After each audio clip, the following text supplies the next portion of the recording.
Hi hello friends, ఇప్పుడైందిన వార్త. కృష్ణా జిల్లా మహిళలు ఆందోళన, జగన్ క్షమాపణ చెప్పాల్సిందే అంటున్న మహిళలు. దీనిపై ఈరోజు వీడియో చూద్దాం. కృష్ణా జిల్లా మచిలీపట్నంలో మహిళలు కదం తొక్కారు. దేవతల రాజధాని అమరావతిపై మాజీ సీఎం జగన్ తన సొంత మీడియా ఛానల్లో చేసిన విష ప్రచారాన్ని నిరసిస్తూ నగరంలో భారీ ప్రదర్శన నిర్వహించారు. తెలుగు మహిళలు అంటే అంత చిన్న చూప జగన్ నీకు అని మహిళలు నిలదీశారు.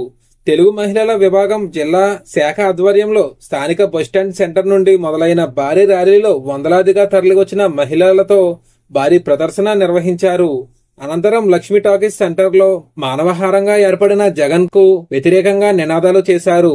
సొంత తల్లి చెల్లిని పక్కన పెట్టిన జగన్ కి మహిళల పట్ల ఏం గౌరవం ఉంటుందని మహిళలు అన్నారు. ఈ సందర్భంగా తెలుగు మహిళా విభాగం జిల్లా అధ్యక్షురాలు తలశీల స్వర్ణలత మాట్లాడుతూ అమరావతి మహిళలను కించపరిచేలా కొమినేని శ్రీనివాసరావు కృష్ణరాజుతో మాట్లాడిన జగన్ భారతిరెడ్డి మహిళలకు క్షమాపణ చెప్పాలి అని డిమాండ్ చేశారు. మహిళలను దేవతలుగా భావించే మన దేశంలో జగన్ సొంత ఛానల్లో ఇలా మాట్లాడడం సిగ్గుచేటు అని అన్నారు.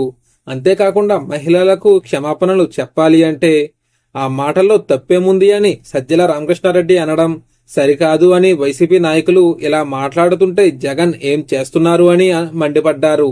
వైసీపీ నాయకులు మహిళలకు విరుద్ధంగా వ్యవహరిస్తున్నారని మండిపడ్డారు. మరి దీనిపై మీరేమంటారో కామెంట్లో తెలియజేయండి. మరిన్ని వీడియోస్ కోసం మన ఛానల్ ని సబ్స్క్రైబ్ చేసుకోండి. Thank you friends.